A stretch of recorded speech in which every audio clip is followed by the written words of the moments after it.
bourbon capital of the world could be entering a new era of prohibition. Nelson County leaders took the first vote approving a moratorium on construction permits for the bourbon industry. And Wave News reporter Mark Stevens says that this is widely seen as a payback for the loss of a tax on aging bourbon.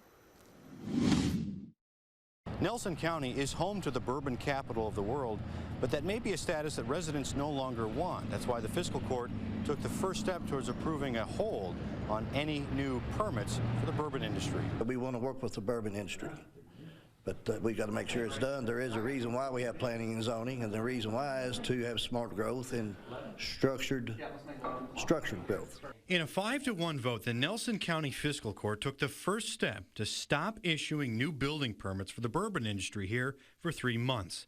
Judge Executive Tim Hutchins says the industry's rapid growth has alarmed his constituents. Maybe nothing to come out of it, possibly, but I was elected by the citizens of Nelson County, and I'm listening to their concerns. The county cites the loss of prime agricultural land and the burden on public infrastructure caused by distillers to issue this prohibition on building permits. But one industry member views this vote as retaliation for the county's failed effort to stop the gradual repeal of a tax on bourbon barrels. Absolutely, this is a retaliatory action. We sat in that room today and they said that they had no studies and nothing to support the actual claims that were made. Heaven Hill Distillery lawyer Jessica Pendergrass says bourbon tourism drew 600,000 visitors to Nelson County last year.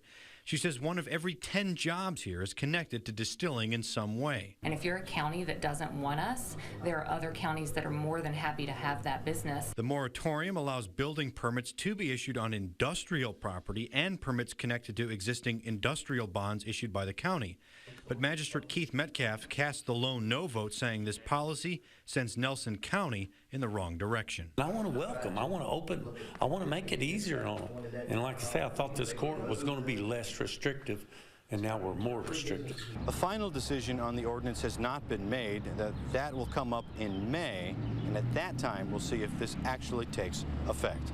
In Bardstown, Mark Stevens, Wave News.